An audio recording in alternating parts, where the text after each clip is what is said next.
আস্তাদ আব্দুল্লাহ ইনশাল্লাহ। দেশ জনপদের রাস্তা গলি জিতবে এবার শাপলা কলি, গ্রাম শহর অলি গলি জিতবে এবার শাপলা কলি।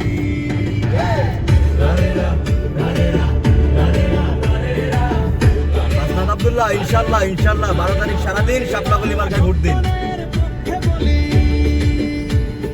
দুর্নীতির জাল ছিঁড়ে ফেলি আর হাতে রাখি শাপলা কলি। জনগণের পক্ষে বলি আর বাংলার তরে মোদের শাপলা কলি। জনগণের পক্ষে বলি আর বাংলার তরে মোদের শাপলা কলি। নারী পুরুষ জওয়ান বুড়া সবাই কলি জিতবে এবার শাপলা কলি।